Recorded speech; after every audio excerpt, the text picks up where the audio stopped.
So I am here today with Marcus du Sautoy, the professor for the public understanding of science at Oxford University. And Marcus, you've got a brand new book out called The Great Unknown: Seven Journeys to the Frontiers of Science. So first of all, thank you for joining me today. Well, it's great to be with you.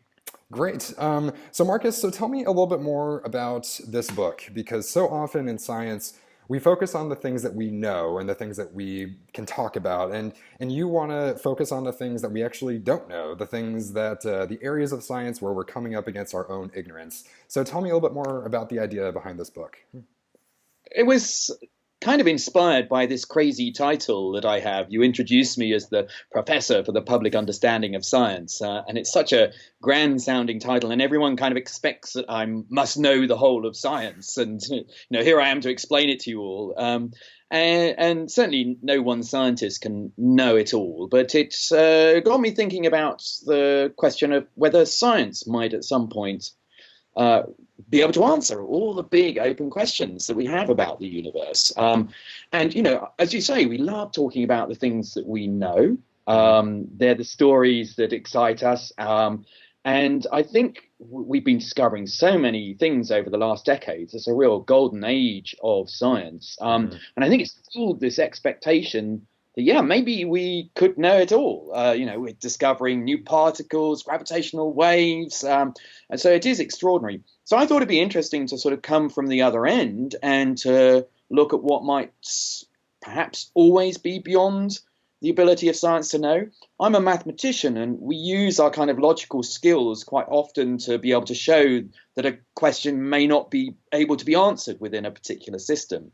So that was kind of the motivation for the journey. Mhm. That's great, and I think it's something that's so relatable too, because as I think you even write this in the introduction. One of my favorite quotes from the whole book is, "The desire to know is as important as the drive to reproduce." And I think that's something that we can all connect to because everybody's curious about something. And I think it's interesting the way that you frame that because it makes this curiosity into this biological drive almost. So maybe it's no accident that we talk about a hunger for knowledge or a thirst for knowledge, right? So what are your thoughts on Yeah. that? Yes, I think that those who weren't curious did Hmm. not survive. I think it is the thing which has helped us to evolve as a species. The more that we know, the more we're able to adapt to our environments, change our environments, and certainly as we go into a very uncertain future, it's the knowledge we have. We been able to use the data, the patterns from the past to kind of see that we're heading for difficult times if we don't do something, for example, about the climate. And I was very fascinated to discover that the word to know is actually one of only 100 or so words that have a translation across all languages. Really? You talk about hunger and thirst. Even the word to eat doesn't have a kind of universal translation across all languages. But to know seems to be something we all know about. Wow, that's really fascinating. So maybe talking about knowledge is more important than talking about food. So that's that. Well, Well, well, it's food for the brain, is exactly food for the brain, which I hope this ah. book is. This book is actually very much about the things that we know, Mhm. as well as the unknown, because I think it's really important to understand how knowledge has changed over time. Mhm. And certainly, science isn't a static beast; it's continually changing, adapting as we get new information. We perhaps need to remodel the story. Newtonian physics turned out to be an approximation to the physics that describes the universe, Mhm. and that helps us to go into the unknown to know when we'll have changes still that will happen ahead, and it helps us to understand how do those kind of new insights come about that might change our perspective on our universe. Right, right. That's all great stuff. So now let's talk about a little bit of what's in the book itself. So I know that you focus on these seven frontiers of science, these seven different areas, all of which are absolutely fascinating. I mean, as I was going through this thing, I couldn't help but feel like this is stranger than fiction. It's honestly like some of this stuff is Yeah. out of a science fiction novel. And I was so happy that your first chapter, you first started off with chaos theory, because back when I was maybe 16 years old, my pre-calculus teacher at the time, he encouraged me to read this book by James Gleick, that book on Oh chaos yeah. theory, right? And that very literally changed the way that I see the world, and possibly just changed my life entirely. So for the uninitiated, right, what is chaos theory? It has this big sexy name, and why did you decide to start with it? Well, it's very close to what my own subject of mathematics is about, which is trying to understand how the data in the past spot patterns there. You might be able to predict what's going to happen in the future. Hmm. And, we have these amazing mathematical tools kind of post Newton. You mentioned the calculus. The calculus is an amazing tool to understand a world in flux. And post Newton, with the laws of motion, with the calculus, we felt like we had the tools to be able to know the universe into the future. Hmm. You know the universe now, you run the equations, and it will tell you what's going to happen in the future. It gave us this impression we're in a deterministic clockwork universe. Hmm.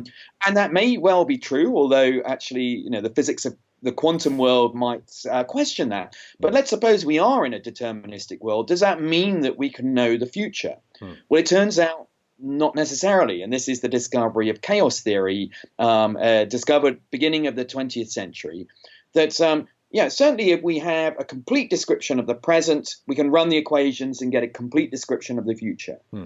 But the feeling was, well, you're never going to have a complete description, but perhaps we have an incredibly good approximation for the present. We run our equations and we should get a very good approximation for the future. Hmm. Chaos theory shows us that that isn't a well-founded theory, that a very small error in the present can explode through these equations to a completely different prediction for the future. And this is something people might have heard of called the butterfly effect, that a very small change in the data can explode to, a sunny day can turn into a hurricane hitting New York, just because of a little change in the wind speed that a butterfly has caused. Hmm. So this means it places limitations on how much we can use the equations of mathematics to make predictions into the future, because if a system is chaotic, then as much data as we get, there's always going to be decimal places we don't know about, which could cause a completely different outcome.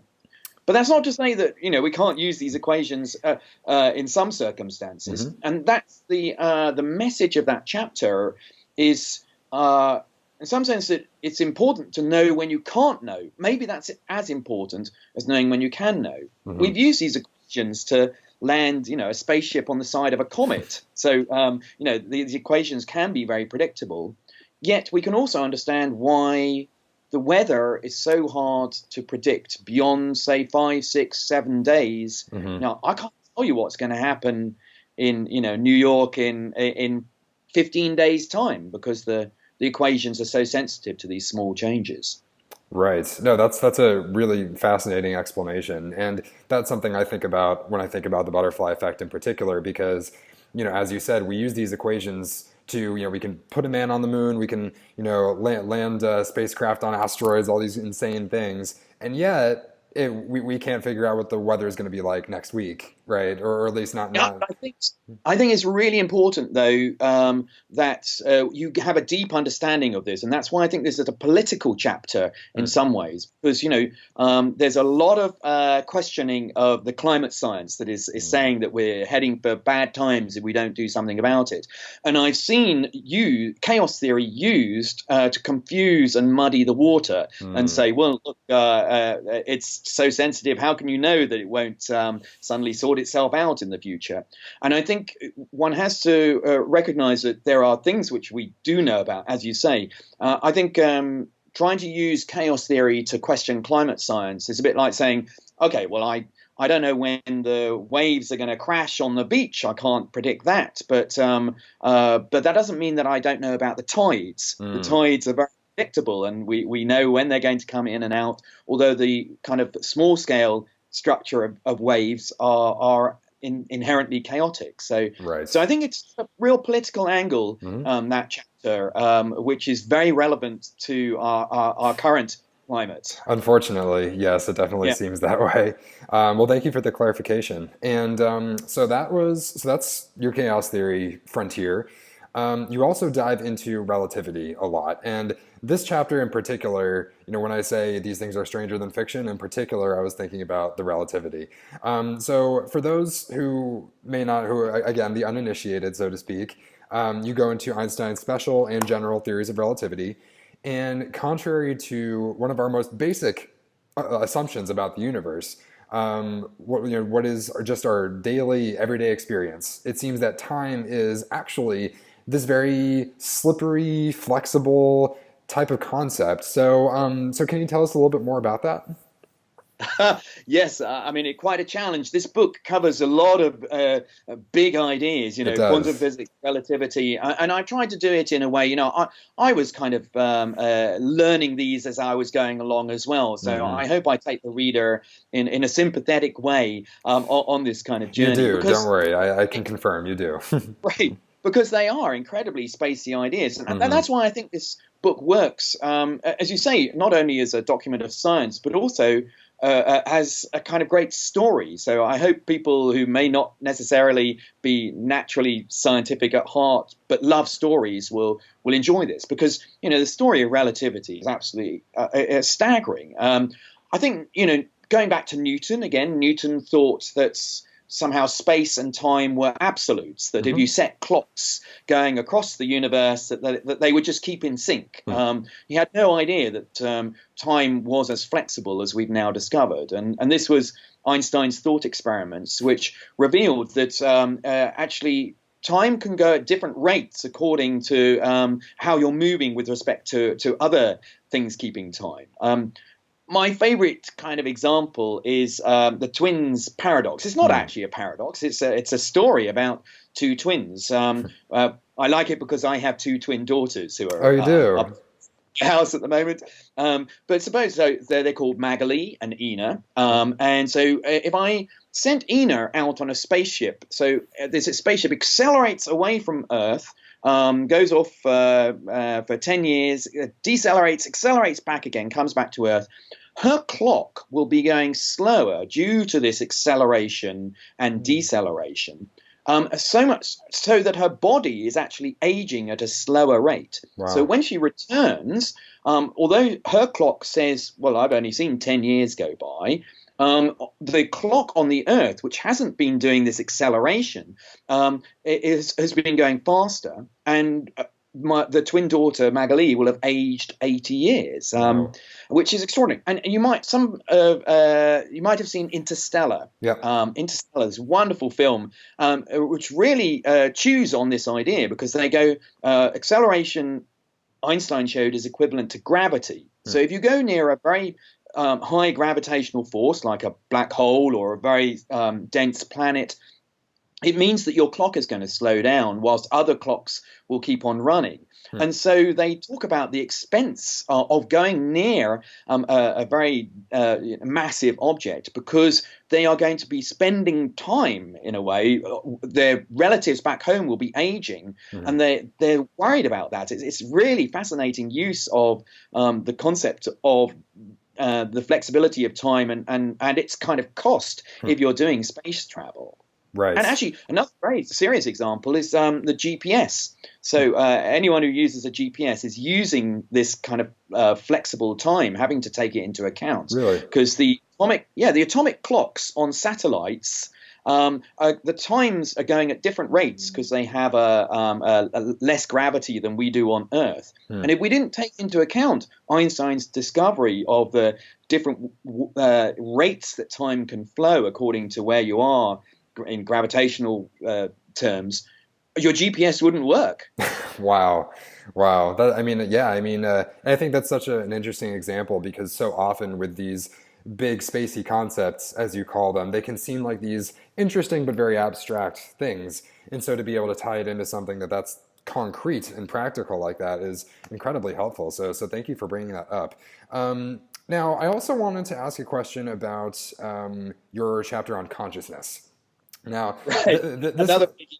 Yeah, another biggie. I mean, I think they're all biggies, honestly, but um, but one of my favorite stories that you told from this chapter is something that I encountered in some of my psychology studies back in college, and it was when you were talking about split brain patients. So now you can correct me if I'm wrong, but what I remember reading in the book is that for people who have very intense seizures, as kind of like a last resort, what sometimes doctors will do is they will go in and they will sever the connection between the left and the right hemispheres of the brain, so that when they're done, the person can still be a almost entirely normal functioning human being. It's just that the two sides of their brain are no longer communicating with each other.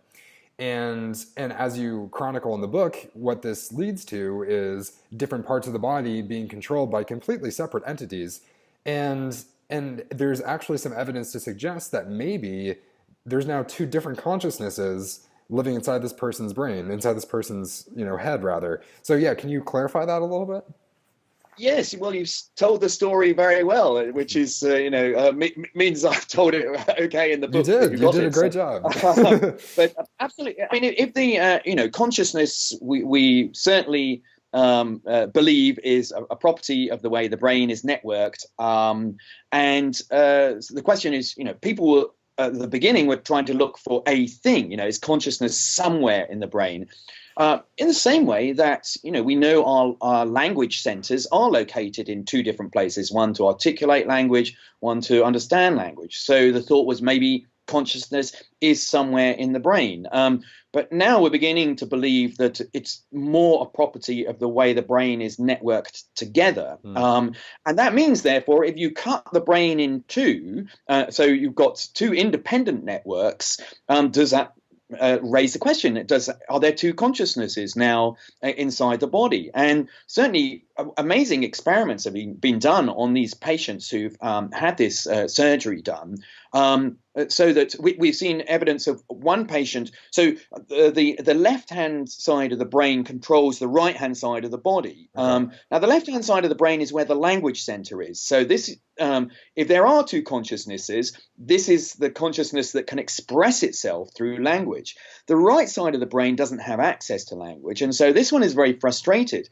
And there's evidence of a patient who beats herself up with her left hand controlled by the right side of the brain, because it is so frustrated at not being able to kind of articulate itself ahead of the left side of the brain. Wow. Even more crazy experiments where you have a screen and you're allowed to put your hands through the screen and you can feel how many objects there are on the other side. So when the patient puts her right hand through, that's connected to the left side of the brain, it can feel how many objects there are and articulate, I can feel 6 stones. Then the experimenter puts a different number of stones. The person puts their left hand through, but now because there's no language side, when asked how many stones are there, the brain that has language doesn't know, has to guess. But if you now ask, well, put up how many fingers to indicate, well, now the right hand side can do that, puts up 3 fingers, and there are 3 stones there. So certainly there's a separated activity going on, and the challenge is so. Are those genuinely two different consciousnesses, or is perhaps the right-hand side of the brain just doing automatic things and doesn't have a sense of self that maybe the language side is able to produce? But it's still, it kind of, that reveals just how challenging the question of trying to identify, well, is that conscious, or is it just acting in a zombie way, which appears to replicate some sort of consciousness? Right. Can we ever know? Yeah. That's one of the big unknowns, the hard problem of consciousness. So philosophers will say this is the problem that science really cannot completely answer. Right, right.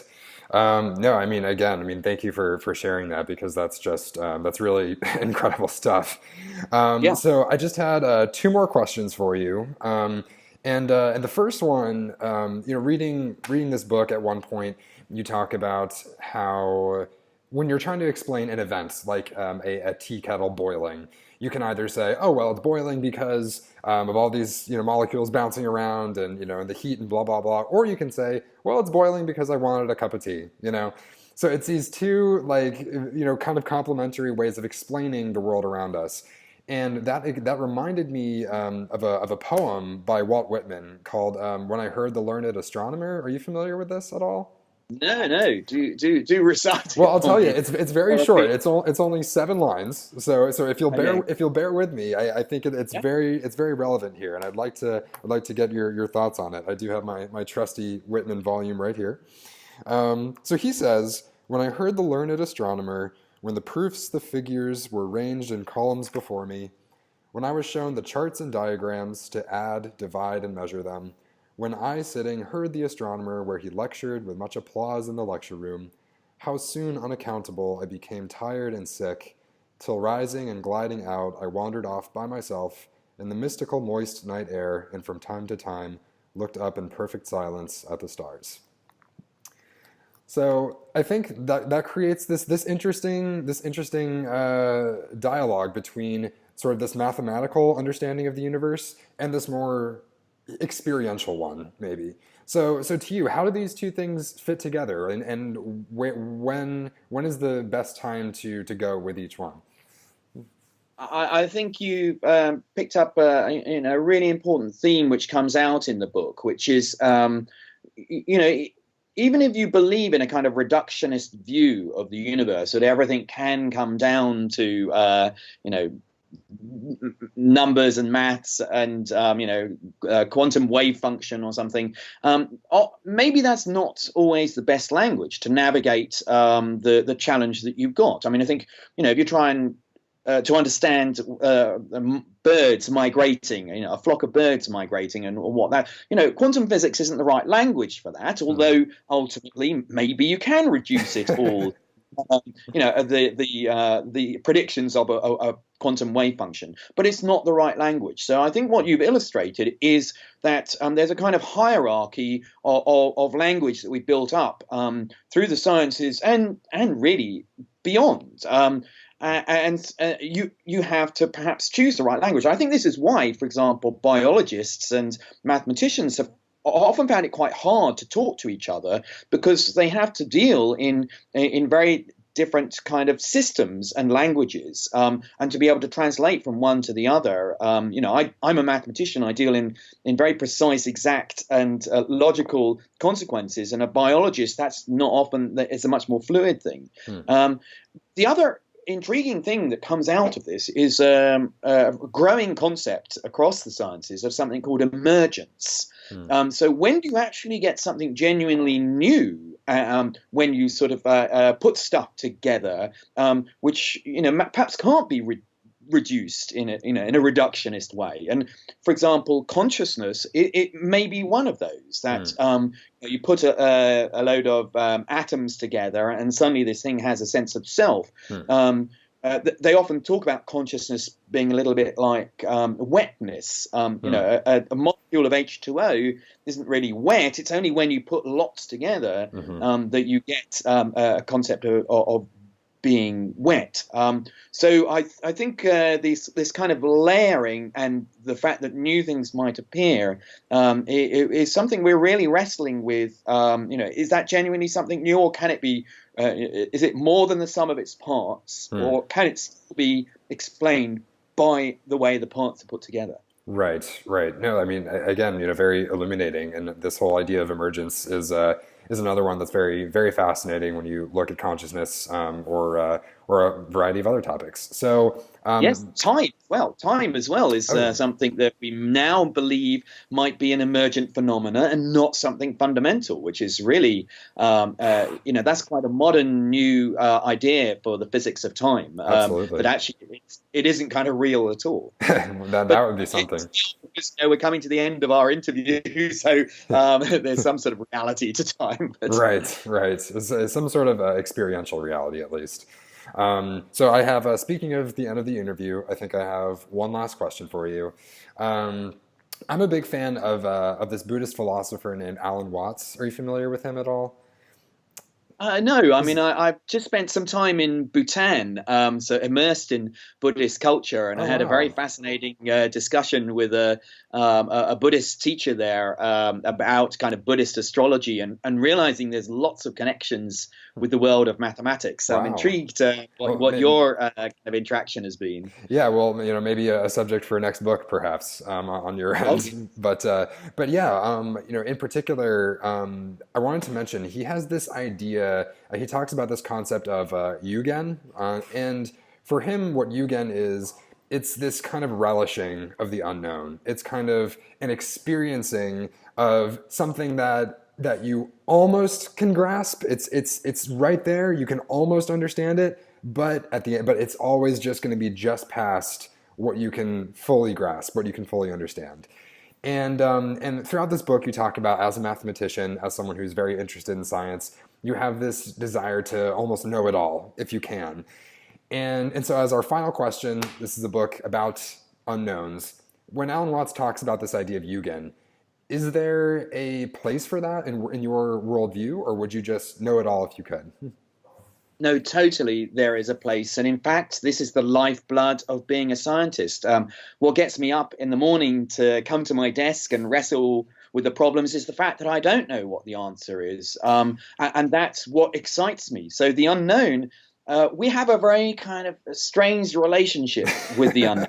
Because on the one hand, it is what drives us. We want to know. It's great, all the things that we do know, but I think the Riemann hypothesis, which I don't know the answer to about prime numbers, that's what's exciting. And there's a point in the book, I interview quite a lot of scientists, and Melissa Franklin, professor physics in Harvard, she said, if you had a button that you could just press and you could know everything, would you press it? And my first thought was, yeah, sure, because I want to know. I said, well, yeah, but then would that be fun? You Mm. still want things that you can't know in order to be able to sort of keep wanting to go on. The things which terrify me, and that's sort of what I'm trying to identify in the book, is are there things that will always be beyond the ability of humans to know, and how do we deal with that as scientists? For example, if the universe is infinite,